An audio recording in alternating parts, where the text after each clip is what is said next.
All right, geometry, semester 2 exam review. This page said that it was 8.3, but as I corrected my kids in class, it's actually section 8.4. So your focus for your exam is stuff in 8.1 and 8.4. The theorems related to this are going to be theorem 8.6 and 8.7. I'm using these two theorems all the way throughout.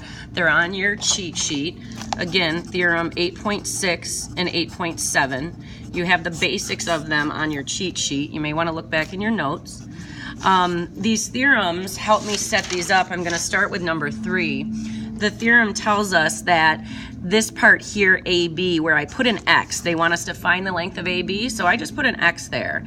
AB compares to BC, X over 3, as 12 compares to 4. AB compares to BC as ED compares to DC. So when I go and do the mathematics here, 4x equals 36. When I divide by 4, x is going to be 9 for number 3. X is 9 for 3.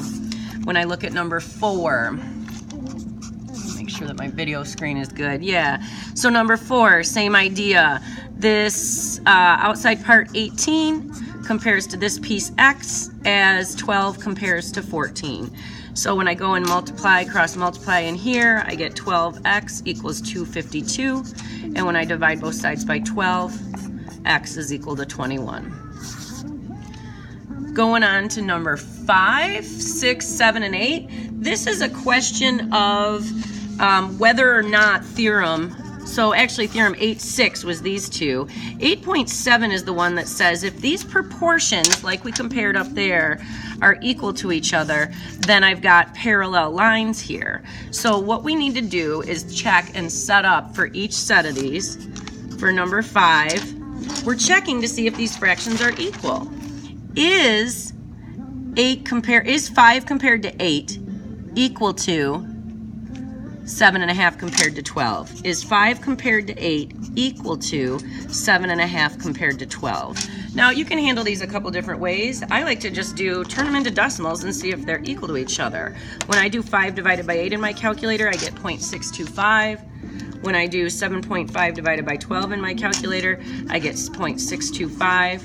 Yes, KM is parallel to JN since these are equal to each other.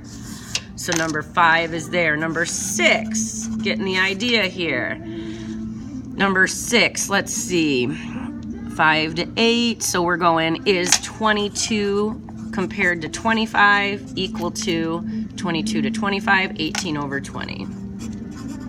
That's what's in question. If these fractions are equal, then those two segments are parallel. I get 0.9, and 18 divided by 20 is also 0.9. So yes, again, KM is parallel to JN. Those proportions are equal. Let's see what happens with 7 and 8. 7, how does 15 compare to 24? Is that equal to 10 over 18? 15 divided by 24 is giving me 0.625. 10 divided by 18 is 0.5 repeating. Those are not equal. Those lines are not parallel. Those segments are not parallel since the fractions aren't equal. And then for number 8, let's see here. How does 35 over 16 compare to 34 over 15? 35 divided by 16 is 2.1875 exactly. 34 divided by 15 is 2.26 repeating. Those guys are not equal, so they're not parallel. Now, I just want to point out that another thing that you can do for problems like this is check to see if these products are equal. You could cross multiply and see if the products were equal. Up here, if I do 5 times 12, I get 60. And if I do 8 times 7.5, I also get 60. So that would be another way to show that these two lines are parallel to each other. Now down here in doing that, 15 times 18 is 270. When I multiply 24 times 10, that's 240. So just another way to show, you see these are not equal to each other. Cross multiply to show or reduce fractions to decimals. Cool.